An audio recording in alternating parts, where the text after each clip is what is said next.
after signing the oath, introduce yourself,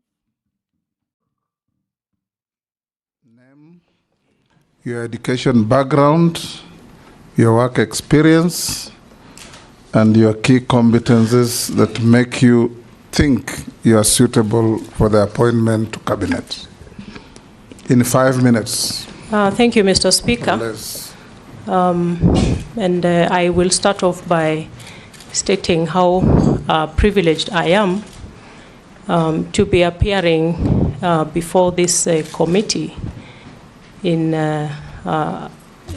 mid-term through an otherwise 5-year term, which is what I perceived to be. But even more privileged that I come in another capacity as the nominee for the Ministry of Defense. For purposes of introduction, I am Rosalinda Soipan Tuya, former member of Parliament. I pride myself to have served for 3 terms. 2 terms as at the National Assembly, and a very short 3rd term as a member of the Senate. In terms of education background, I'm a lawyer by training, having done my Bachelor of Laws degree from the University of Nairobi. I have also acquired a diploma in law through the Advocates Training Program at the Kenya School of Law. And I have a Master of Laws in Sustainable International Development from the University of Washington in Seattle. I have had occasion to serve in various capacities at the private sector through development work. I have worked with the USAID. I have worked with the Kituo cha Sheria in advancing public interest litigation. I have also had occasion to serve as a member of the executive in the capacity of Cabinet Secretary in charge of environment, climate change, and forestry. Mr. Speaker, in terms of suitability for the position that I have been nominated to, the array of service that I have had occasion to be in, both in the public sector, the private sector, and in the civil service as a cabinet secretary, really posture me for this position as cabinet nominee for defense. Mr. Speaker, and my legal background and training, from my conception of the role ahead of me, it's largely a policy role in terms of analysis of policy, design of policy, and oversight of implementation of policy. And I believe that my role and experience in the 3 fields posture me well for the assignment ahead. The assignment ahead, should I be confirmed by this committee, again is largely a heavily constitutional office. You will find that the defense sector or the defense space and indeed national security really has the Constitution and Parliament as the bedrock of operations of the role ahead of me. So in appreciating and thanking His Excellency the President, William Ruto, for nominating me for this position, I believe that I have the requisite experience and training for the job. Thank you. Thank you. We'll ask the Deputy Speaker to have the first shot at questioning you. Okay, thank you, Honorable Speaker. I can also make a confession that the nominee was my student at University of Nairobi. But that in no way will affect my judgment. Honorable Soipan, like you said, that the defense docket is highly regulated by law and rules and standing orders and military procedures. We have the Constitution and the Kenya Defence Forces Act, which establishes the position of Cabinet Secretary for Defence, who is then the principal advisor of the President on defence policy, while we have the Chief of Defence Forces, who advises the military on operational and administrative matters. So, despite these two distinct roles, there's a potential that there can be an overlap. How do you intend to manage that relationship? Because that is probably the most difficult thing in the position. Thank you. Soipan, and we expect concise and precise answers. Thank you, Mr. Speaker. In terms of my role as CS for Defense, upon confirmation by this committee, I understand my role as being that of principal advisor to the President on matters of policy, also a heavy advisory role to Parliament on matters policy formulation, assessment of the capabilities of the Kenya Defence Forces, and any attendant action to ensure maximization of our capability. Mr. Speaker, I am aware of the distinction between, I have no military background, and the Ministry of Defence has both a uniformed unit and a civilian unit. My role upon confirmation again will be chair of the Defence Council, the composition of which is consists of the Chief of the Defence Forces, the CDF, and the service commanders. I am a team player by design and by practice.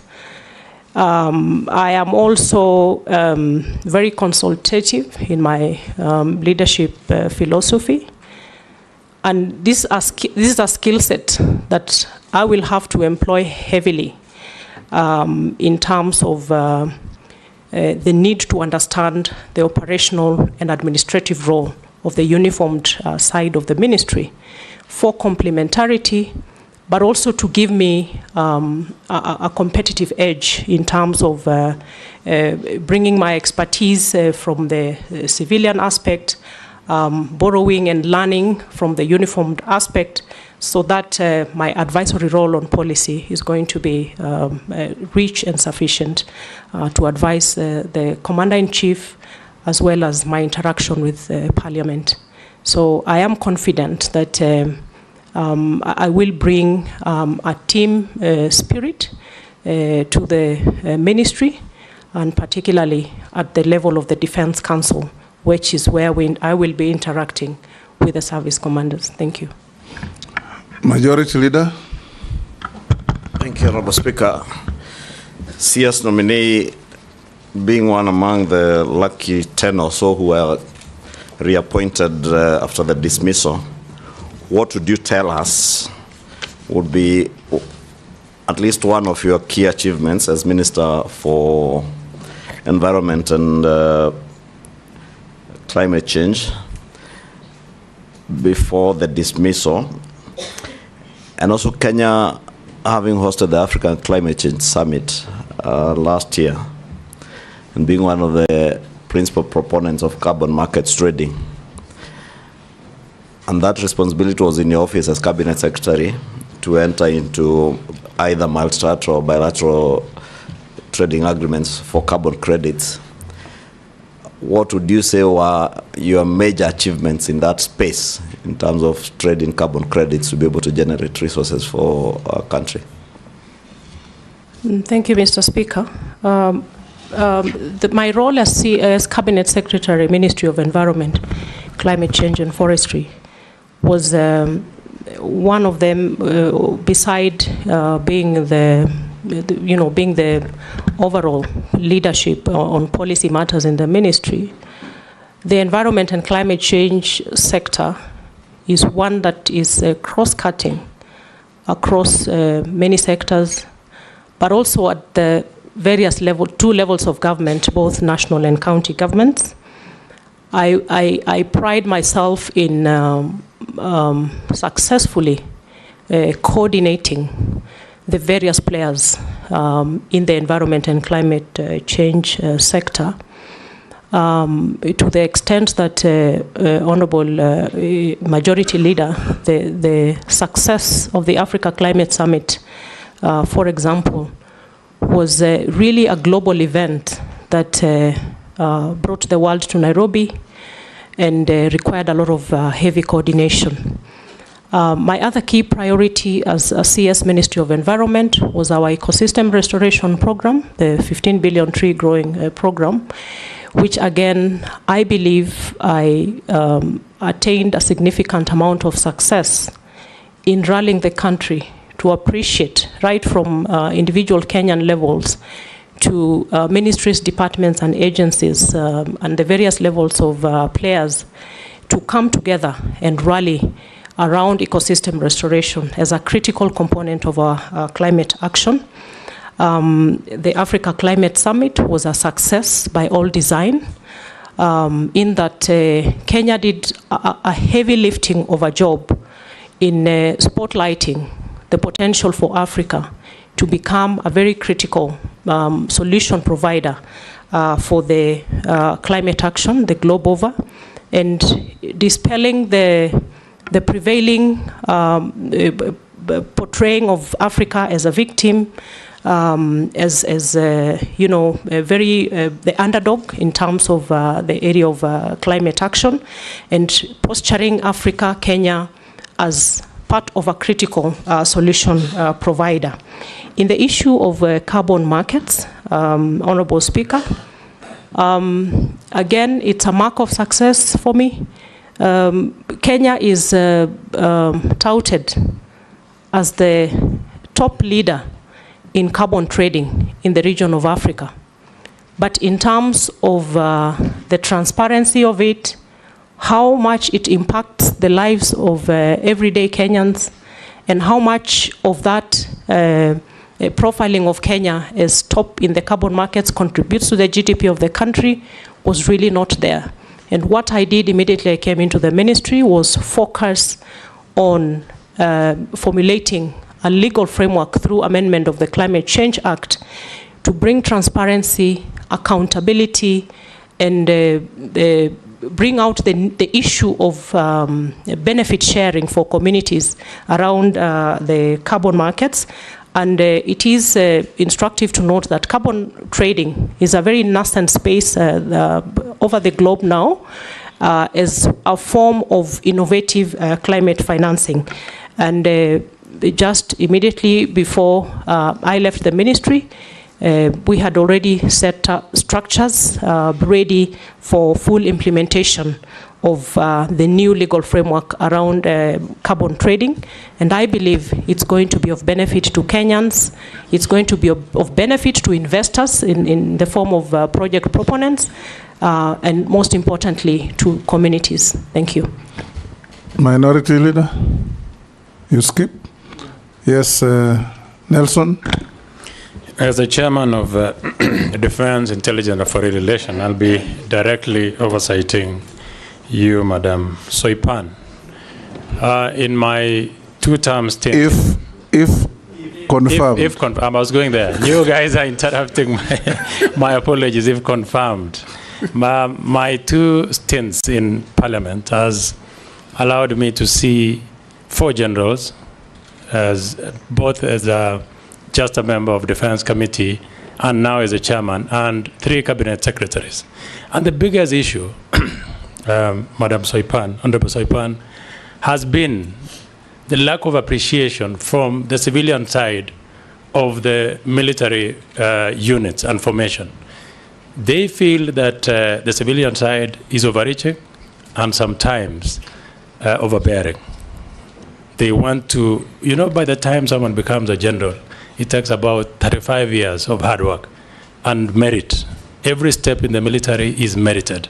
And sometimes because of our, short stints in the portfolios that we get, they have a feeling that sometimes the cabinet secretaries or the civilian side are overreaching. What do you think you will do differently, Honorable Soipan? Hold will take Naisula. Thank you, Chairman. Honorable Soipan, in your previous docket at the Ministry of Environment, you are at the forefront and very instrumental in the national tree growing campaigns. Kenyans and many of us were concerned about the amount invested in the various government officials, such as cabinet secretaries who traversed the country in choppers to participate in tree planting drive. While these exercises could have been conducted by the governors and the counties and our members of parliament and the people at the community level. Now that Kenyans are very keen on austerity measures, what will you do? And you first tell us what was the justification, or what did you have in mind as a cabinet secretary to see all those resources spent on choppers to go and plant trees? The second question is the issue of deployment of KDF in our homeland. We saw recently how KDF was deployed inland or homeland without it being passed in Parliament. And we did it the next day hurriedly, even without members of Parliament deliberating on that matter. I would like to get your view on this. And also deployment of KDF in parts of North Rift, parts of our country. And the true feeling on the ground is that they do not respond fast when they are needed. They say they have to wait for orders. And the questions the civilians and the communities are asking, then why are you there in the first place if you cannot be the first respondents when something happens, when the bandits attack, and you have to wait for orders from somewhere else? And Chairman, the last question is that there are projects which were done by KDF in the last administration. Some are complete, but payment has not been done. Will the payment, do you think there should be continuity in government projects, while others are incomplete, but 2 years down the line, they have not been embarked on? Do you think continuity should be there? Because there should be value for money. You can respond to those two. Thank you, Honorable Speaker.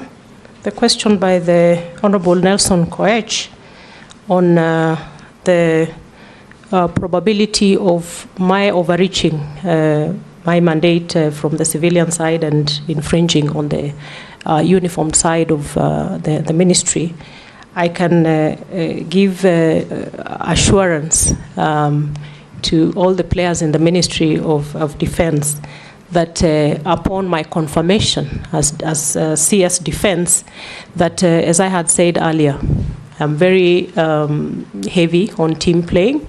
I'm also a fast learner, Honorable Koech, and I'll have a lot of learning to do in terms of the military operations, the administration.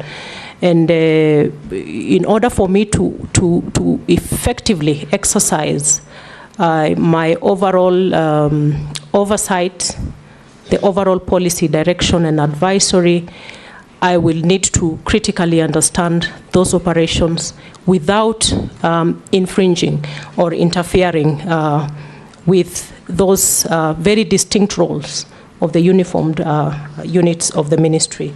That I can give assurance. I'm also very, very consultative in my leadership style. Honorable Naisola, the issue of tree growing and choppers by cabinet secretaries. My main role as CS for environment in the tree growing activity was really coordinatory. And you will appreciate, Honorable Naisola, that the nature of the ecosystem restoration program is that it has to have everybody on board, from individual Kenyans, private sector, and all government agencies. So it cannot be the preserve of even the Ministry of Environment, and that is why we were very heavy on the whole of government and whole of society approach to the tree growing program. in the coordinatory role of when I was CS Environment, we did not make any provision for transport or logistics arrangements for cabinet secretaries when they were exercising their, when they were doing their ministerial activities around tree growing. So any cabinet secretary who traveled by chopper, by road, really it was outside of my mandate and scope, and therefore I cannot speak to that. The only thing I can say is that during the second national tree growing program, and having noted a number of concerns raised by Kenyans around the heavy presence of helicopters and heavy spending around tree growing, again we addressed that at cabinet level, and making sure that the exercise was again very grassroots centered. The coordination by the Kenya Forest Service and other entities at the community or the grassroots level, or at the forestation levels. And therefore, in terms of resources, I had no mandate to resource anybody to go out and plant trees. Actually, my role was only coordinatory. In terms of the second question, Honorable Lesuda, on deployment of KDF, Mr. Speaker, it is very important for Kenyans to understand the core mandate of the KDF, and one of which is the defense and protection of the territorial integrity of the country, as well as the country's sovereignty. The other two key functions of KDF revolve around internal deployment, and it comes in two forms. This is a constitutional mandate of KDF.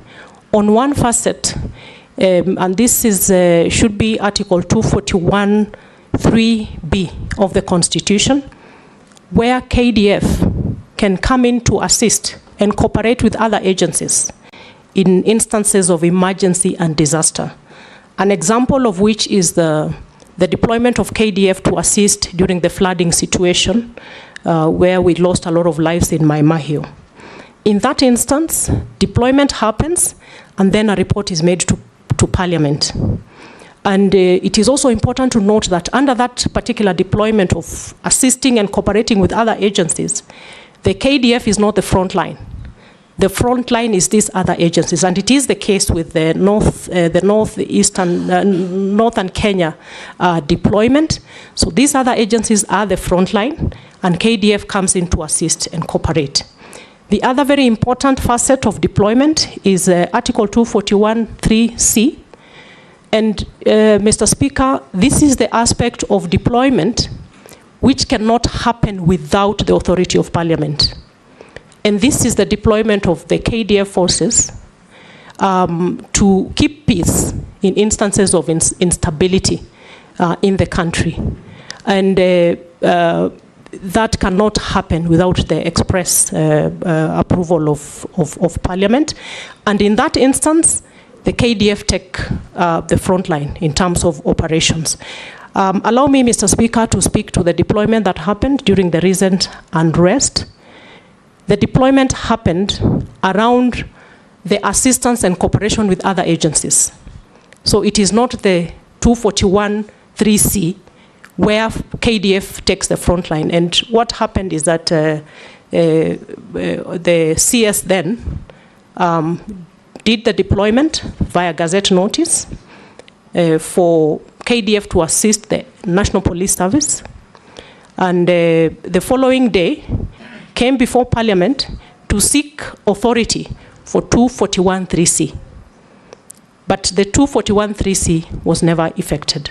The only effect was done on 241(3)(b) on assistance. And the reason why, in my thinking, that the deployment under 241(3)(c) never happened is because upon the court case, which I believe is still live, and I will not speak to the merits or demerits of the case, is that the court then mandated the government to expand on the scope, the nature, and the duration of the deployment, and that was done through a subsequent gazette notice, which then gave a broader definition of the deployment across the country and until the unrest situation is addressed. Thank you. Sorry, Mr. Speaker, there's one more question, but allow me also to say that all the operations of KDF, and indeed under the principles of national security is subject to the Constitution. National security is subject to the authority of Parliament. And I will, upon confirmation, be very keen to focus on the need to strictly adhere to the constitutional provisions with regard to deployment. Honorable Lesuda, with regard to the slow nature of movement by KDF, of course, I have not had occasion to listen and hear out that part of the complaint, but I would imagine it is because they are not the front line. The front line is the National Police Service. In terms of projects by KDF that are incomplete, the value for money issue, I can only say that I will defer, a comprehensive response to this question. And also given that one of my mandates as CS upon confirmation is to assess and oversee the implementation of projects to ensure efficiency and proper utilization of funds, and with a close working relationship with the line committee of Parliament, these are issues that I should be able to address upon confirmation. Thank you. Posing. Thank you, Honorable Speaker. To begin with, Honorable Speaker, and to the nominee, is an information that if you are confirmed, Honorable Soipan, if the committee sees it fit and Parliament. Posting, hold on. Soipan, the clerk wants your documents so that they can be able to check against what you send to us as we go on with the questions. If you can provide that, thank you. Go on, Posing. I thank you, Honorable Speaker. To the nominee, Honorable Soipan, I was saying, one is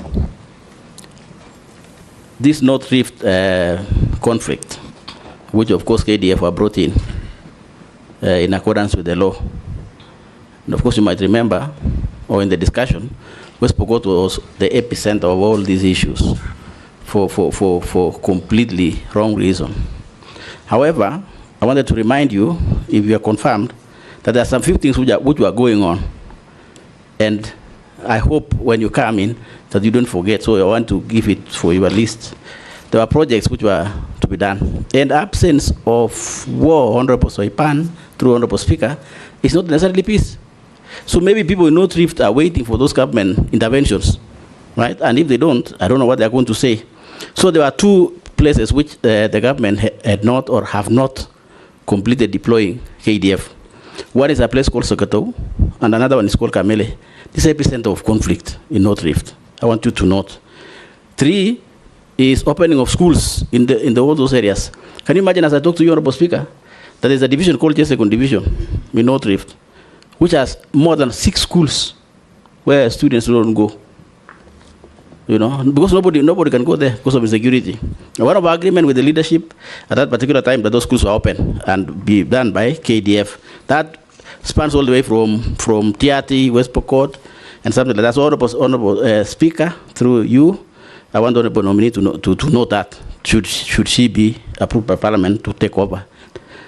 The question there, therefore, is, Honorable Soipan, this recruitment of KDF has been bringing a lot of problems in the public at that local level in terms of corruption. And it's almost becoming an official thing where a parent with a child going for recruitment comes to some of us as leaders and asks for money. Can you imagine? Money to be used to pay people in KDF. And its average is between 600 and 1 million. Imagine. You know, it's terrible. It's terrible. And you know, locally, and particularly for us pastoralists, being employed in the army is almost like going to heaven. You know, it is the best job, actually, from where I come from. It's actually the best job. So people spend a lot of money. So what will you do now? That is a question. You don't need to respond to the earlier one. The question will be, what will you do in this department that is said people buying jobs, people selling, and it is true, Honorable Soipan, people sell land to pay 600,000 to 1 million. What will you do, Madam Soipan, that there is nobody to pay to be recruited as a KDF? Thank you, Speaker. Gikaria, you'll pass. Emase, you'll pass. Chairman, I just want to add on to what Honorable Kosinga said. And besides parting with money, even those recruits who are successful on reporting to training camps, a number of them are dismissed on flimsy reasons. It happened last year, and our constituents came to us. Our efforts to reach the CS were in vain. So we really want to know, because Kenyans are suffering. Again, I want to reiterate that recruitment into KDF has become a preserve of the rich people. The poor people will never get their children working in KDF. So if we approve you, are you going to make a difference? What is it you're going to do differently? So that opportunities are open and available to all Kenyans, irrespective of who you are and where you come from, on whether you have land to sell or not. That is a very serious issue. Honorable Nominee, we need your response to that. Daud. Thank you, Mr. Speaker. Mr. Speaker, Honorable Soipan, you did a wonderful job while you were in environment, and I believe if we approve you, you will do better in defense. I just want to touch on 2-3 things which the defense forces were handling: Nairobi Metropolitan, the KMC, Kenya Meat Commission, and others, and they've got a very good engineering department. Would you probably think, if you are appointed, to have the company, the Kenya Defense Forces, like a company where they would come and assist in making schools and making bridges and all that at a fraction of a cost what the government would be paying private contractors? Would you think that would work if you were appointed? You can answer those, Soipan. Thank you, Mr. Speaker. I have noted the concerns raised by the Honorable Kosing on the epicenters of conflict in West Pokot County.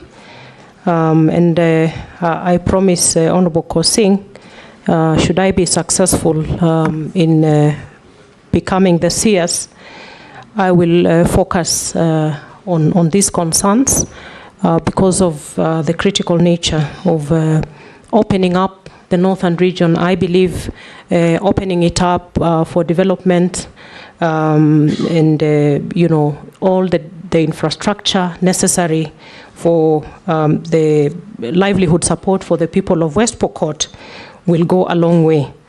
On the issue of KDF recruitment, Mr. Speaker, from my reading of the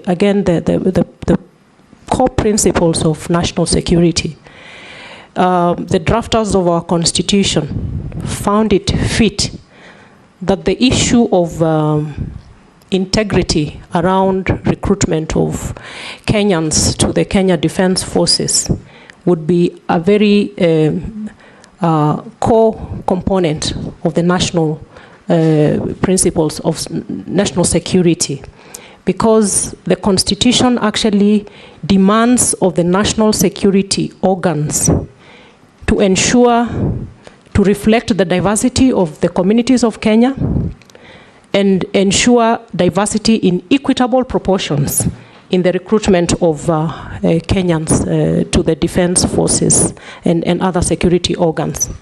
Mr. Speaker, when you see the enthusiasm around young Kenyans coming to front themselves to participate in the recruitment into the forces. I think it is a process we have to guard very seriously in terms of the integrity.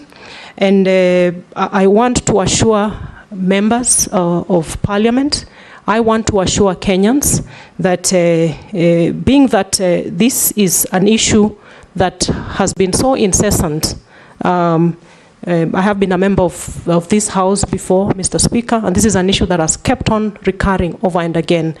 And being that the chairman of the line committee on defense and national and foreign relations is a member of this committee, I can commit, Honorable Speaker, that I will take time to evaluate the standard operating procedures of the KDF recruitment process, and with a view to identify the gaps, to make sure that we adhere to the strict requirement of the Constitution in terms of the integrity around the recruitment process, Mr. Speaker.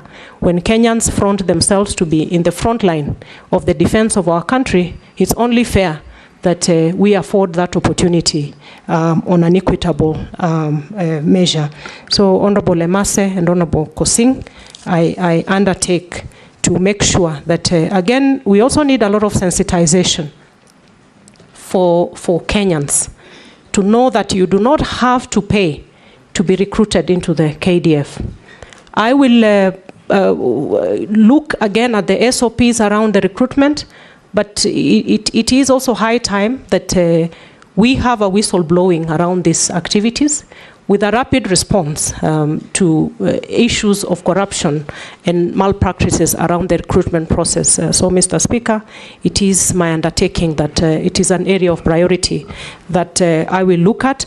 And should there be cases of malpractice from within, because it is from without the KDF, and in certain instances within the KDF, then appropriate action would be taken. Point of order, Speaker. Point of order. Yes, person. Honorable Speaker.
contribute to the national development agenda of job creation, food security, and the likes, and also in the construction industry. And that is the same scope of operation of KMC. You know, bringing KMC into the operations of KDF, again, is in the same spirit. Mr. Speaker, I believe that the issue of defense industry is very critical. And particularly for the sake of the self-sufficiency of the Kenya Defence Forces in the wake of a very shaky fiscal situation, not just in Kenya, but the globe over. I think because of the critical nature of the mandate of KDF, we should be expanding the scope of operations to make sure that we engage in industries that will bring about self-sufficiency in terms of operations, food sufficiency, and indeed the issue of capacity building and equipment capabilities. So, Honorable Dawood, it is an area of critical concern for me that the very strategic state corporations under the ministry should be, facilitated through investment to make sure that we expand that scope of work of the KDF. Thank you. Ferdinand. I think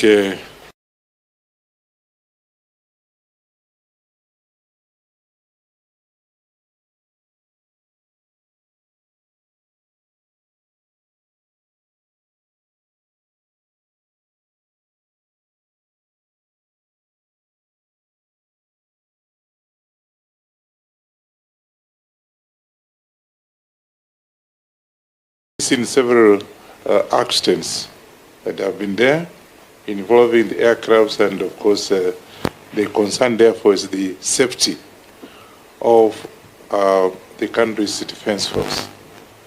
Yeah, and when it comes to the funding, I think the defense force actually gets most of the funds, and so I just want to ask you a very simple question. What measures are you going to take to address the maintenance and modernization? You are up to that task. Modernization of the military equipment to ensure that there's safety and in the defense forces, and effectively utilize the allocated funds that you normally get, because we give them a lot of money when it comes to utilization of the funds. And also we have not been told about the modernizing the equipment.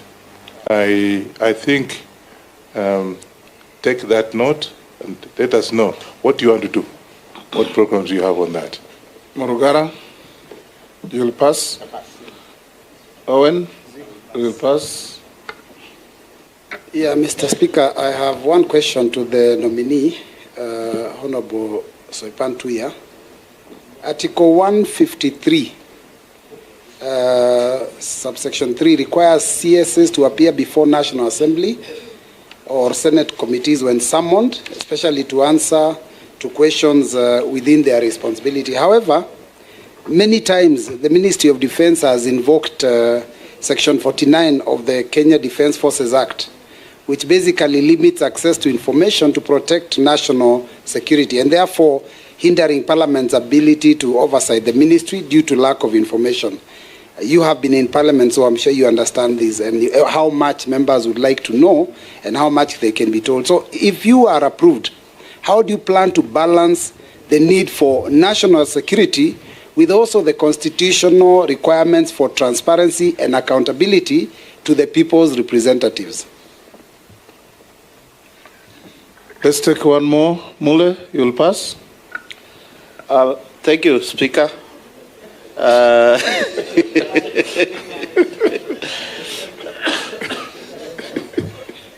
Thank you, Nominee Honorable Soipan.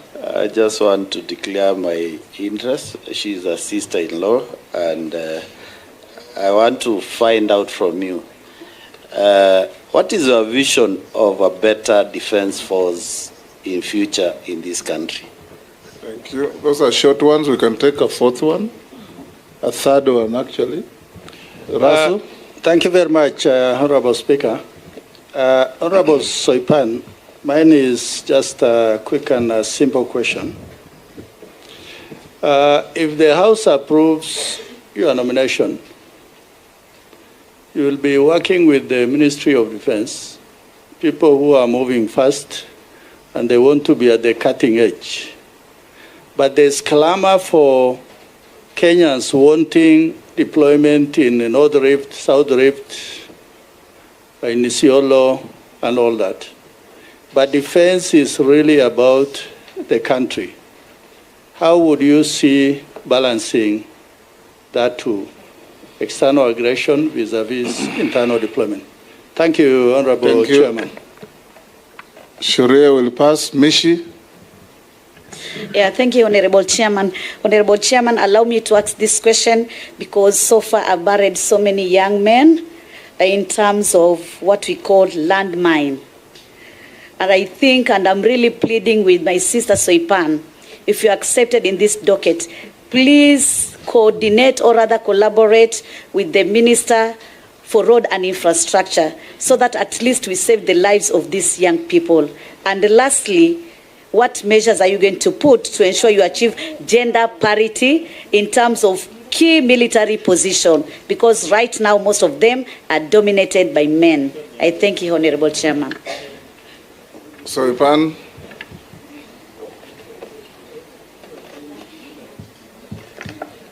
Thank you, Mr. Speaker. I'll start with a question by the Honorable Wanyonyi, Ferdinand Wanyonyi, on the safety of equipment and the issue of maintenance and modernization vis-a-vis the budgetary allocation for the Ministry of Defense. Mr. Speaker, on the issue of budget, the little bit of interaction with the budget of the ministry that I have had a chance to look at the moment, and maybe Honorable Koech would bear me witness, is that a big chunk of the budget that goes to the Ministry of Defense goes into recurrent expenditure. But that is an issue that I'm going to look into with the relevant ministry, committee, to make sure that I understand it well and posture myself for, ensuring value for money for any investment within the forces. With the issue of equipment, yes, it is a concern in the country, and it's not just the air, mostly the air assets, I believe, is what your question is focusing on. And again, as one of my mandates is to assess the maintenance and to ensure efficacy and efficiency of this equipment. And I'm going to be very keen on that, as guided Honorable Wanyonyi. Honorable Mbui, on the issue of Article 153 on appearance before the Committee of Parliament and the whole issue about access to information. Mr. Speaker, access to information, as members would know, has certain limitations under Article 24 of the Constitution. With regard, Article 24 read together with the sections of the Kenya Defence Forces Act with regard to classified information and information within the custody of the Kenya Defence Forces. And there is categorization of information that cannot be divulged because it amounts to jeopardizing the national security. But, Honorable Speaker, with regard to accountability and transparency, again, as CS, upon confirmation, I have the regulatory mandate to, regulate the issue around, the operating procedures around what is classified and what it is that cannot be divulged out here. And it is also about the authority of who is requesting the information from the Kenya Defence Forces. But by all means, Honourable Speaker, the limitation cannot be used as a conduit to downplay the need for transparency and accountability. So through my chairmanship of the Defence Council, once approved, again is an issue that I will look into to ensure that there's a balance and that the ministry is not hiding under the limitation of the access to information constitutional provision. Honorable Mule, I think, yeah, it's Honorable Mule, on the issue of what vision I would have for a very effective KDF. It is really about a well-equipped posturing of the various forces, both the air, the water, and the land in terms of the army. It is about mission preparedness and readiness to respond to any external aggression in a proportionate measure.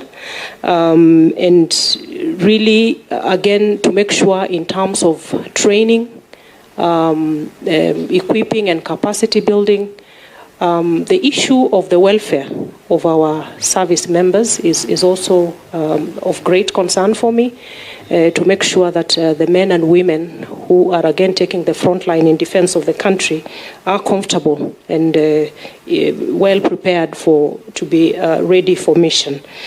The Honorable Dido Raso, the balance between readiness to respond to external aggression or potential threats of external nature, and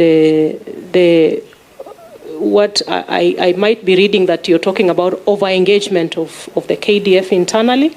It's a balance that we must strike, and again, being that the whole defense and protection mandate is really under this subject to the authority of the Constitution, I will make sure that the deployment of external and internal aspects of deployment of KDF are in balanced proportions, noting that the core mandate is really the territorial borders of the country and protection of the country from external aggression.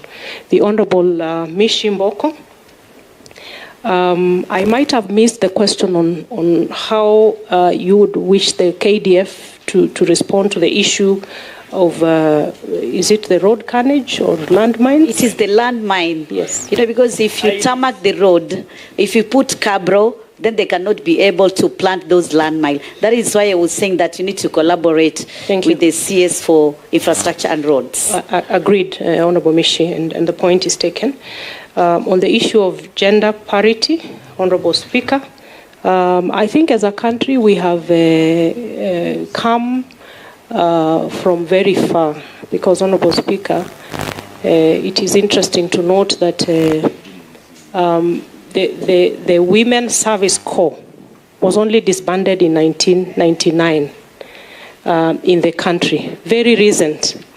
And the existence of the Service Corps meant that women were not integrated in the defense forces, that women in the force were not allowed to, you know, their rights were really limited in terms of even marriage and childbearing and deployment, you know, in operations.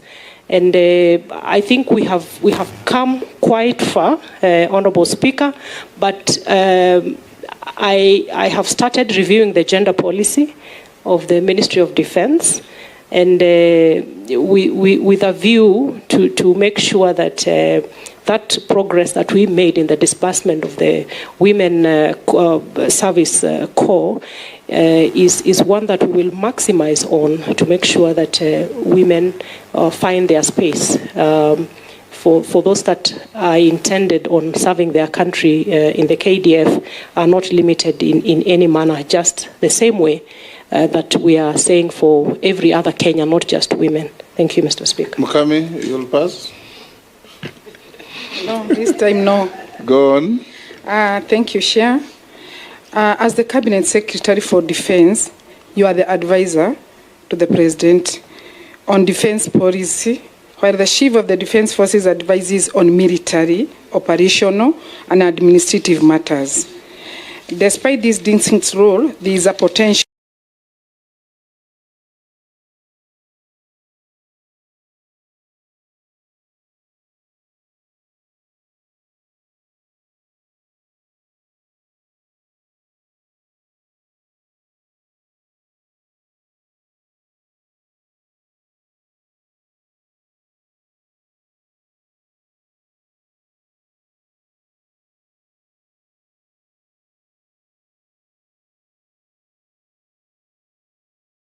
And I know the Ministry of Defense, you normally lease vehicles.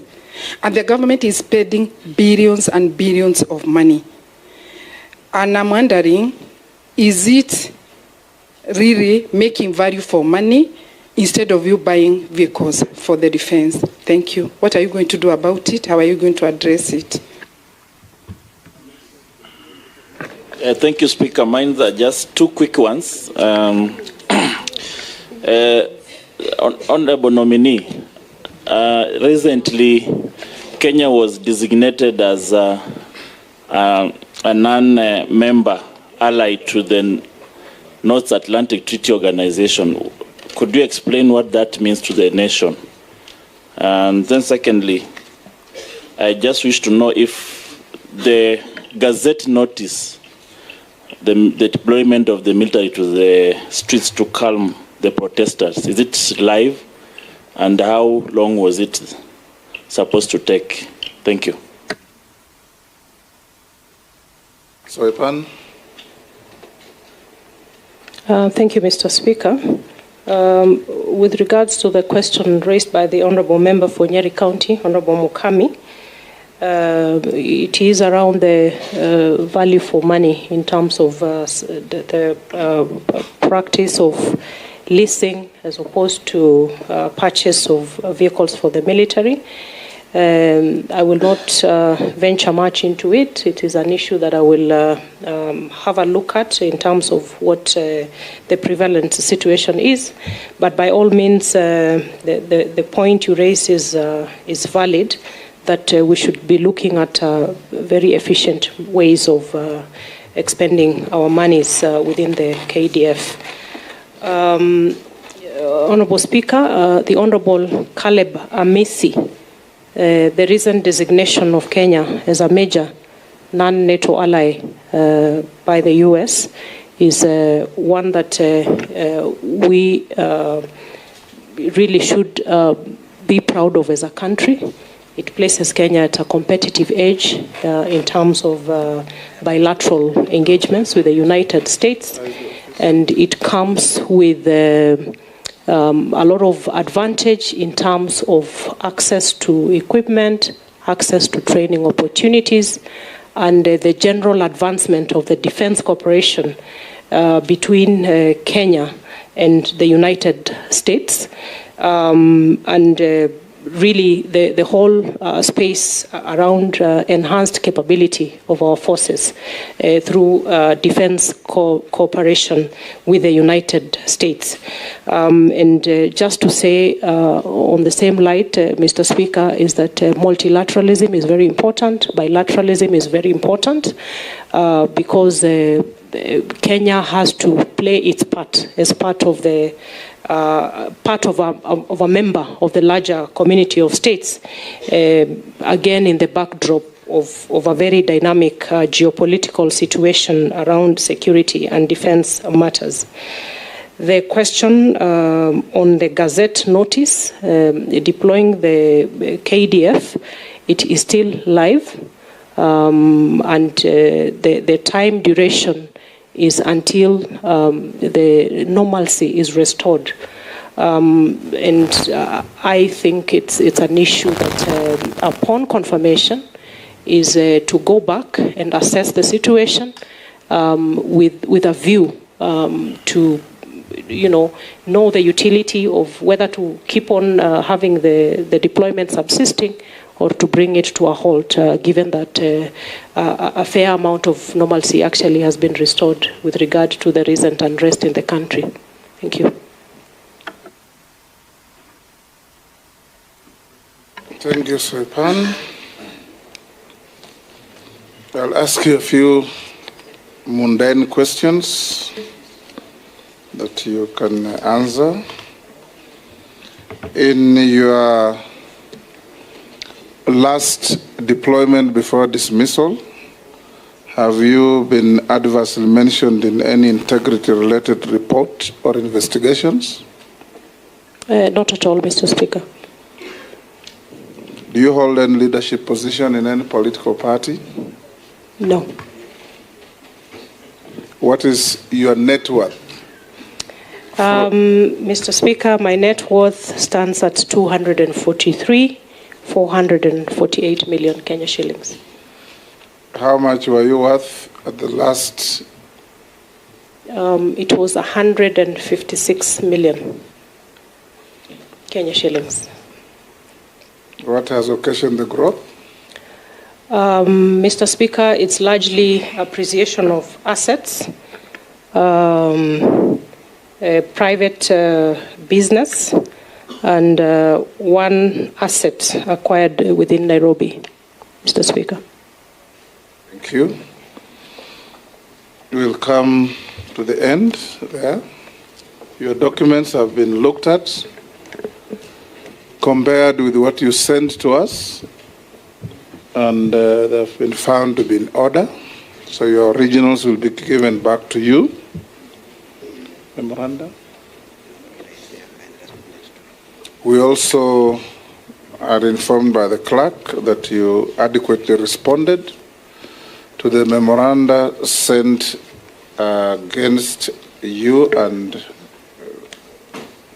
there were 44. Some were just saying, well done. Others were saying you are not suitable, and so on. Those that had any details, you have responded. So unless you are lawfully held, you are hereby discharged. Thank you, Honorable Speaker. Appreciated. Thank you.